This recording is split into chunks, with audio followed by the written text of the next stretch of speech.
After that intro, which thank you, I've got 3 minutes left, so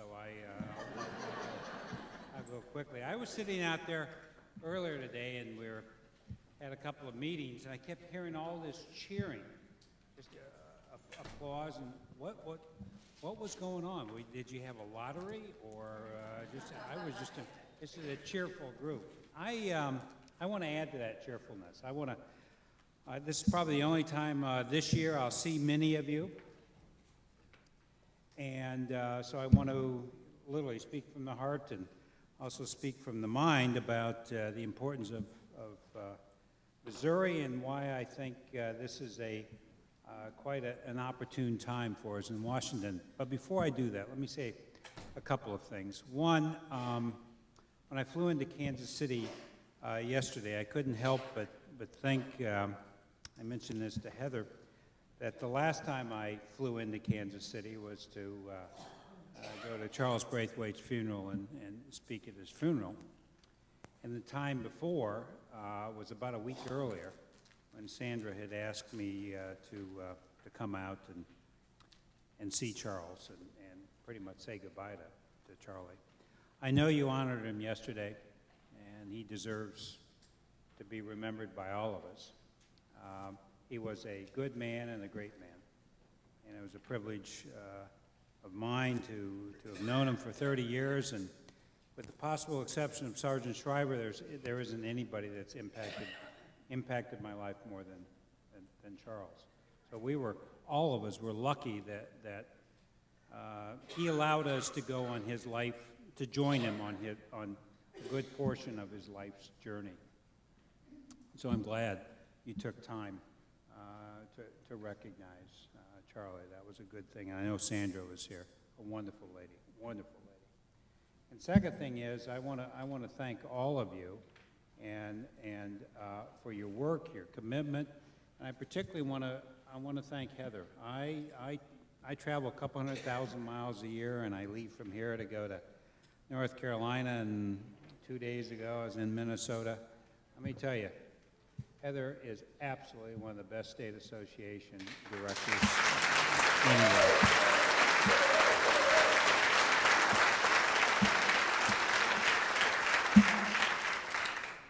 I had to say that. I need a ride to the airport. No, now, in very inarticulate words, let me say, she's a keeper. She is. She is.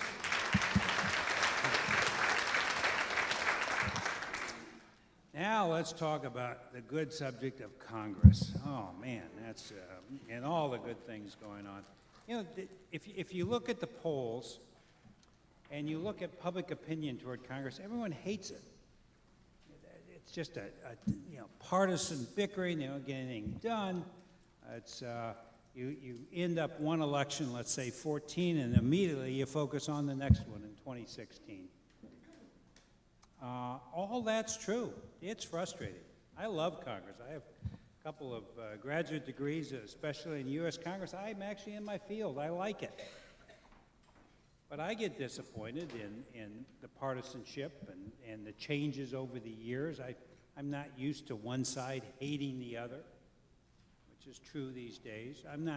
I'm used to seeing amendments and bills pass, and even if you voted against it, your amendment's defeated, you move the process along, and having a degree of optimism that at the end of the day, the right decisions would be made, good things would happen, and the country would be better off. So we're in a period that is frustrating, that is disappointing, and I often write about this and speak about it. Any day I'm in Washington, I'm on the Hill, and any day I am in Washington, I am up on the Hill in Congress. I still get excited about seeing the Capitol. I do. In August, walking across that hot, steamy day at 7 in the morning in front of the Capitol is still one of the neatest feelings you can have. So I like the institution, but I want to see the institution do better, and it pains me how difficult things have become. And yet the rhetoric that Fox and MSNBC and all the talk radio talk about, all this harsh rhetoric, let me tell you, as a student of history and one who reads a lot of history, it's no different than it was years and years ago. There's a terrific book by the author of Advise and Consent, a guy by the name of Alan Drury. He covered the Senate from 43 to 45 for either Associated Press or United Press International. He published his journal, and let me tell you, it was absolutely vile, the debates on the Senate floor. You had a guy named Theodore Bilbo out of Mississippi, who probably was the all-time racist in the United States Senate, and Cotton Ed Smith from South Carolina, just vicious. The difference is they stayed. At 5 o'clock or 6 o'clock, work ended, and members socialized, and members knew each other. They traveled by train. Most of them stayed on weekends in Washington. It wasn't 24/7 on fundraising. They knew each other. They got along, and the partisan debate, evaporated after business closed. 2 years ago, I asked two senior members of Congress, this question. One was, I'll tell you who they were. One was Buck McKeon, Republican in California, chaired the House Armed Services Committee. I think he was elected in 90. He retired in 2014. I asked Buck this question, leaving aside Democrats, he's a Republican, Democrats on the Armed Services Committee, how many members from the other party, meaning how many Democrats, could you recognize if they walked past you? And then to make it simple, I gave him a choice, 100%, 75, 50, 25, and 0. A couple weeks later, I asked Sandy Levin, in for 22 terms from Michigan, Democrat, Ways and Means. Sandy, leaving aside the Republicans on Ways and Means, how many members, Republicans, if they walked past you in the House, could you recognize? 100, 75, 50, 25, 0. So I gave them a choice. They both gave me the same answer. How many of you think 100%? Obviously, you shouldn't if you were listening, because I was sort of a loaded. How many of you think 75%? How many of you think 50%? One? Okay. How many of you think the correct answer, 25%? Ah, getting smarter all the time, yeah. 25%. They don't know each other. So in that environment, bipartisanship is pretty difficult. So years ago, as much as I love Sergeant Shriver and as much as I appreciate his leadership, years ago we set out on a path now, over 20 years ago, to make what we do bipartisan. To make a local control, local decision-making, innovation, tripartite board as appealing to Republicans as it is Democrats. So I want to tell you and give you a quick report of how we're doing and how I see the year sort of unfolding in the months ahead. But when I say to you that this is an opportune time, I'm probably the 41st speaker that you've had here and maybe 40th in terms of importance down the list. So when I say to you, well, it's an opportune time, you say, well, yeah, but Bradley, other speakers have said that. Prove it. How many of you have been in community action for 5 years or less? How many of you have been in between 5 and 10 years? 10 to 20 years. 20 to 30 years. More than 30 years. How many of you know you've worked for more than 30 years, but you can't really remember when you started? I'm not sure who was president, right? We spent a lot of time, and I'm involved with a lot of the history of this program in terms of teaching and writing. We spent a lot of time talking about the good old days of 64 and 65 and 66.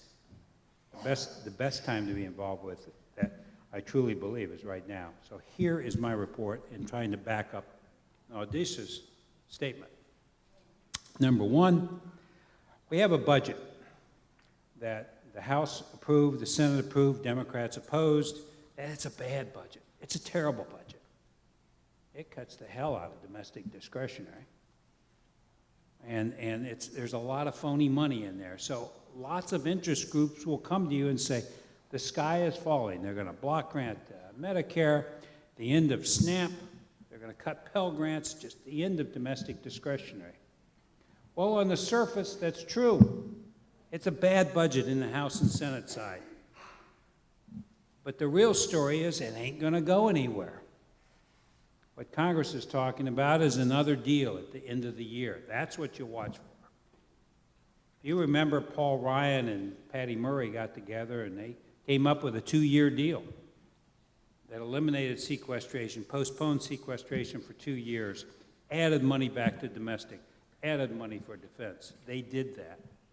What I'm hearing from House and Senate Republicans and Democrats, leaders, same thing is in the works, another deal, more money at the end of the day. So as bad as this policy is, and it reminds us each and every day on budgets, we got to pay attention, we got to fight for what we believe in. At the end of the day, we also have to make sure that the communications with whatever member is open enough that if a deal does occur and more money is there at the end of the year, that we're in line to get some additional funding, some adequate funding for our program. So number one, watch the budget. It's done. They've got to translate to appropriations. I think appropriations is going to slow down. I think they're going to hit some bumps in the road. That's a good thing, because at once they smooth all that out, the course that they take is we need additional money to fund defense, and Democrats and some Republicans say if you're going to add more money for defense, we need more money for domestic. And I see a lot of possibilities that occurs. That's number one. Number two, now we're in appropriation season starting on the House. Weatherization, we're making progress. But we got some fights to do. But the fights that we have to do to defend our programs and protect our programs and our role in those programs is what this program's had to do for 50 years. We've had to fight for what we believe in and what we want. We've had to advocate for everything since this program started. So it's no different now. It's just that it's our turn, it's our time, it's our generation that has to make those fights. On weatherization, we've got 2 or 3 things to do. Number one, we got to grow the program. 190, 200 million is not enough. The Obama administration at 228, that's not enough. We need 250 and beyond. So number one, we got to grow it. We're making progress on that. Got a whole new coalition on the Senate side that absolutely wants to win. I think we can do some good things on weatherization. Second, we got to protect our interest. You know, when you get more money in a program, I learned this on the stimulus, and I learned this when Newt Gingrich, we got a $100 million increase for CSBG, 26.5% in FY97. The largest domestic increase, percentage-wise, of any program. Program that in '96 they wanted to eliminate, the contract with America.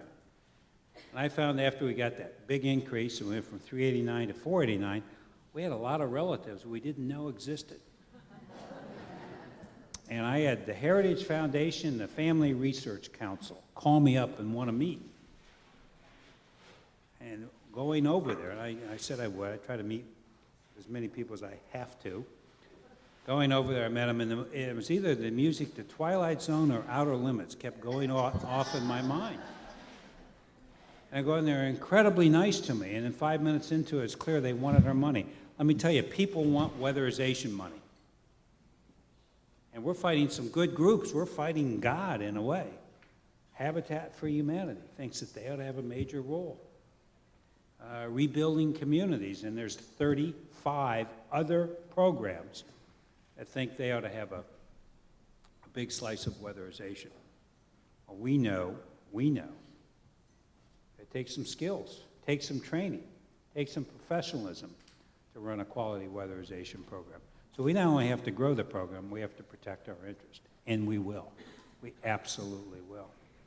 Second, what about other core funding? What about some of our other programs? First of all, on Head Start, administration wants a big increase. The administration will not be much of a factor this summer, but they will be late this year on this budget deal. The Head Start growth, when it occurs, will not be as much as the administration wants, but that will be a late year development. Workforce funding is going to have a few hiccups. There's some skeptics out there.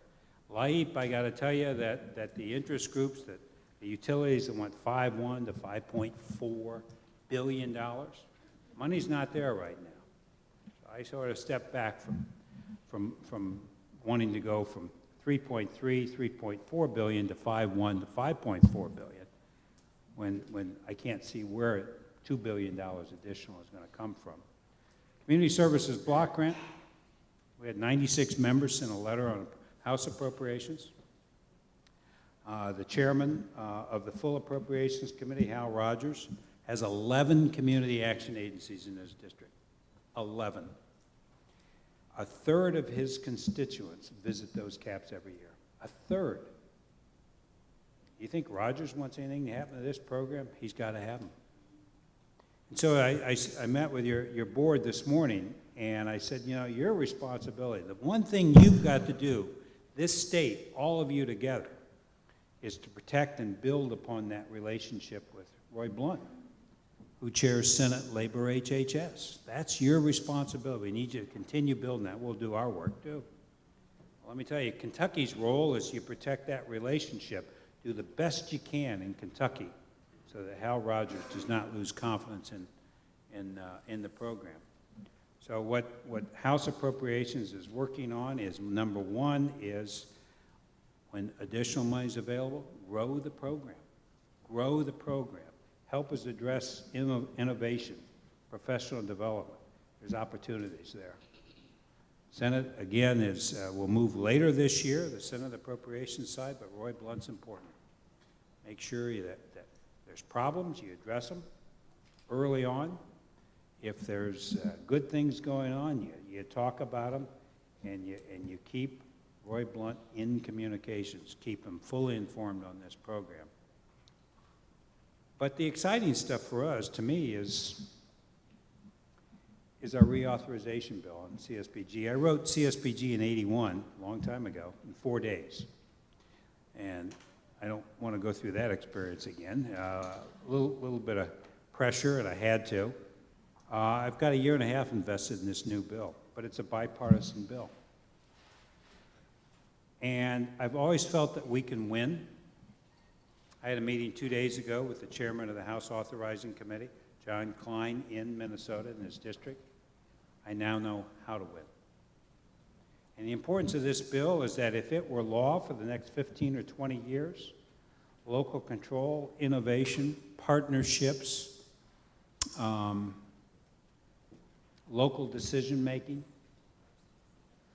professional development, state performance, federal performance, all of that would be addressed. If I can get this bill done this year in a bipartisan way, I think community action is 95% of the way down its road to being safe and secure in a bipartisan way. I really will.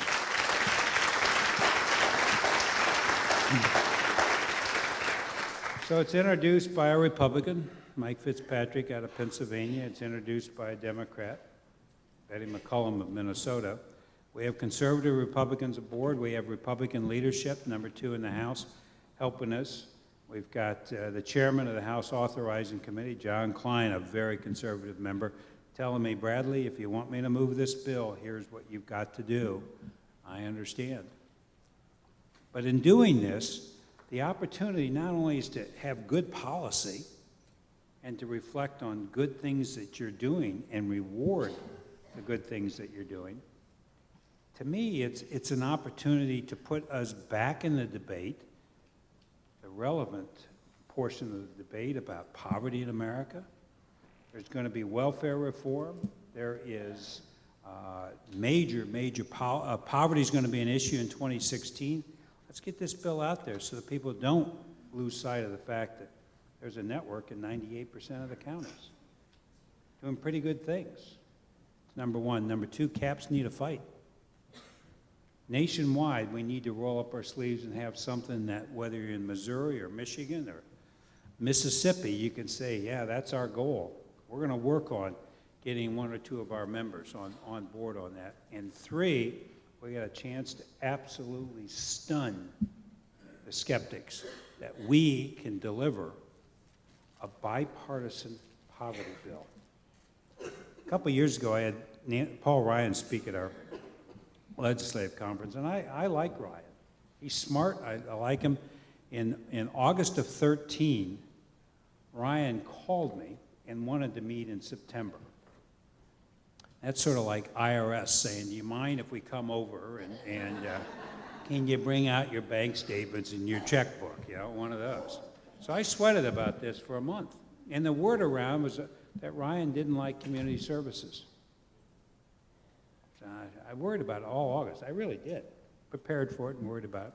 Met over in the Capitol, in his office, hideaway. And he started off the meeting by saying, I really look forward to this meeting. Oh, man, I don't. And then he said, I like the community services block grant. It's the social services block grant I always get it confused with. And so Ryan then and I had about a 40-minute conversation on CSBG. And that was before these terrific organizational standards that came out that is a game changer in Congress. Ryan likes this. So I think I can get a Paul Ryan or a Kevin McCarthy or leaders, Republican leaders. My problem on this is Democrats get angry when you talk to Republicans. A year and a half ago, as I started saying, in 2014, I had Paul Ryan speak at a conference, my March legislative conference. Nancy Pelosi was in the audience. She came early. She was going to speak a couple after. I didn't want her to be in the room, but it worked out she was. She fussed at me for 4 months. Well, why did you invite Paul Ryan? So we have to deal with the partisanship, but look at the end result that we can achieve. You'll never get Ryan and Pelosi agreeing on 99%. You won't. And everybody will know it. MSNBC and Fox will make sure you all know it. But we got the possibility of getting those two and everybody in between agreeing on the importance of community action. I think we can do it. So what I look forward to is a summer of a lot of work from our part, working the Hill. But I look forward to, at the end result on both the House and the Senate side, getting a bill done, setting it aside and say, okay, now our present is secure. We have a path forward in our future. Where are we going to go? I want to mention just a couple of other quick things in my comments. We can get this reauthorized, and Blunt and McCaskill are important. So is your House Republicans. I need House Republicans right now on this phase of what I'm doing. To me, what we do is we set aside CSBG. We use that. We get its funding from, say, 674 up to maybe $1 billion. Then we leave it alone. But then we engage in the debates and the opportunities on a variety of other issues. Whether it's in workforce or housing, whether it's in a massive welfare reform debate that Ryan and Orrin Hatch are working on for next year in the Senate, I think the opportunities are unlimited. I really do. I think the opportunities for CAPS on significant roles in other programs has never been higher. We're simply outlasting lots of the competition. Much of the competition is jealous that we've got our own dedicated funding when they're struggling. We get that secure, then we go on the hunt for opportunities. Not in a predatory way, but in a good policy way. And they're out there. That's number one.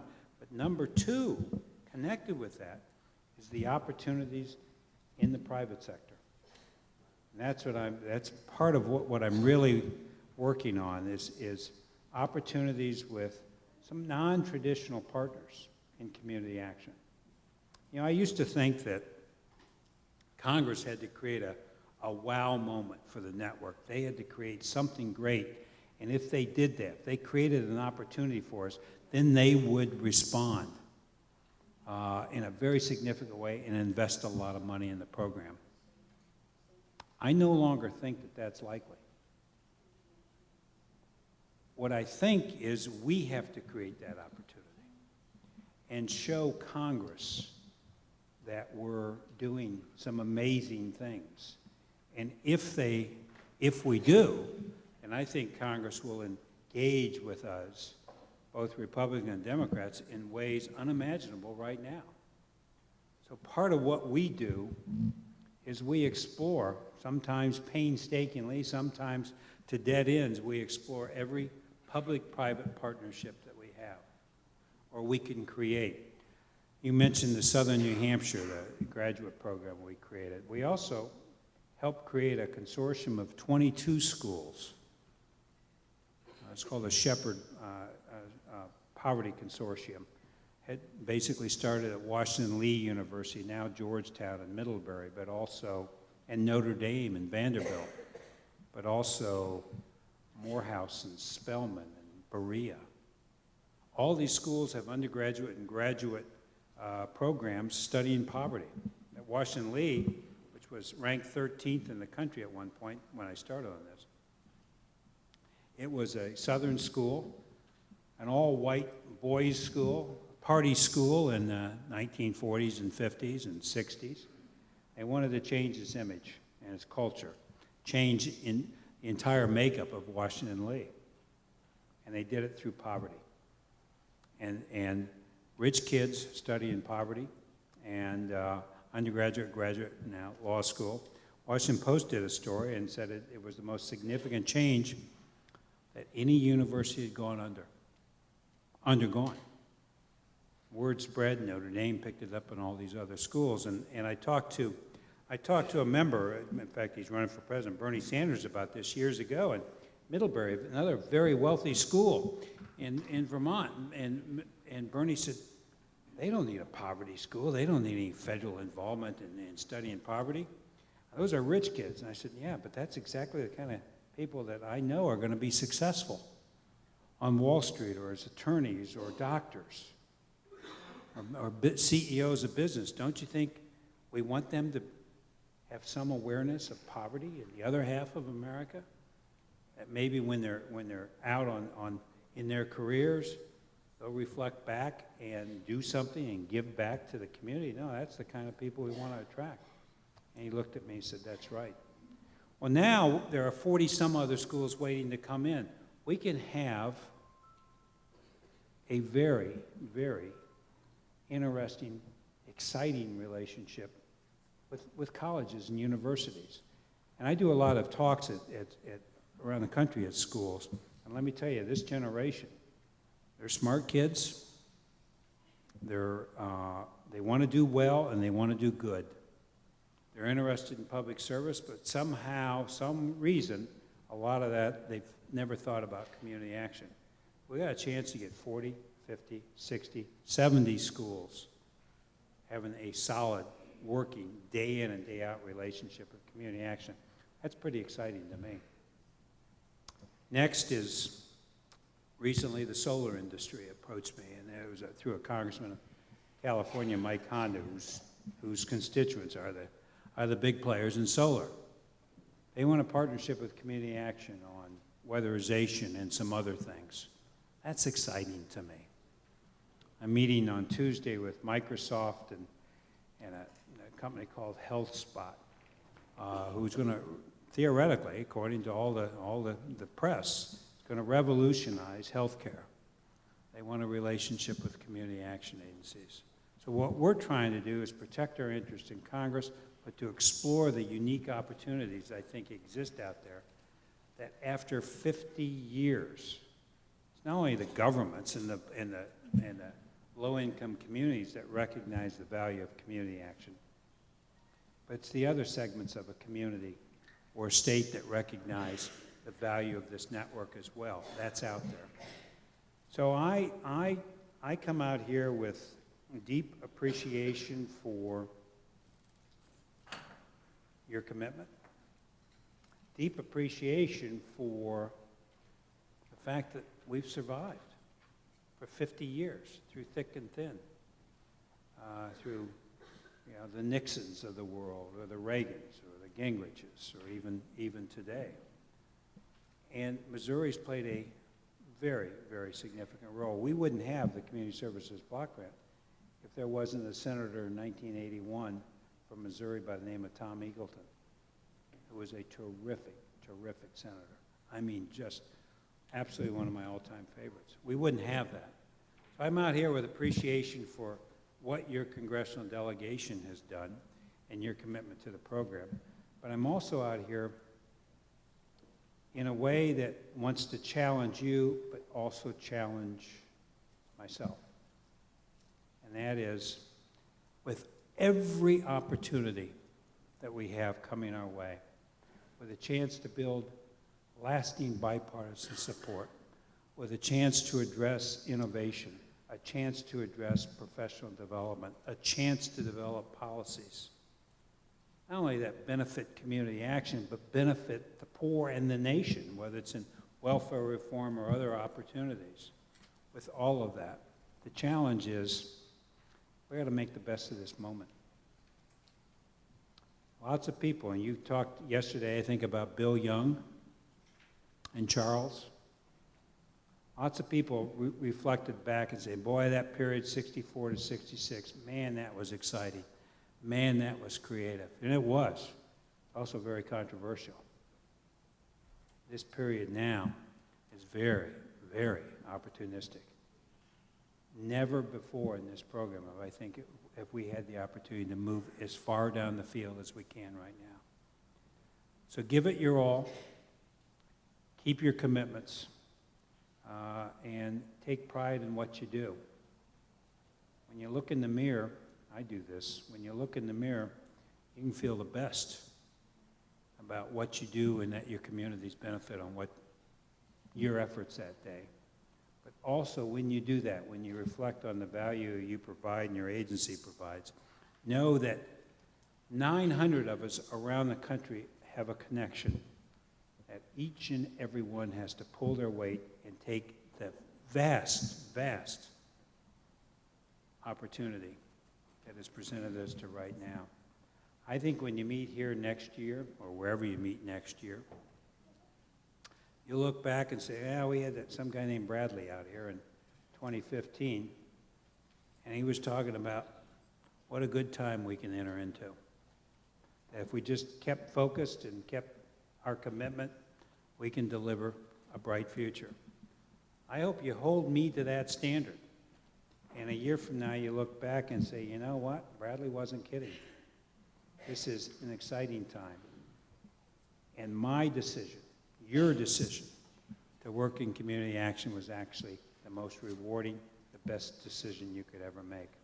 I believe in my heart and my soul and every fiber of my being that the time period we're in now is going to be the greatest in community action. So thanks for your commitment. Thank you, Heather, for all of your work. Thank you for your leadership. Thank you for helping me with Roy Blunt. And thank you for your commitment for the war on poverty. Appreciate it. Thank you very much.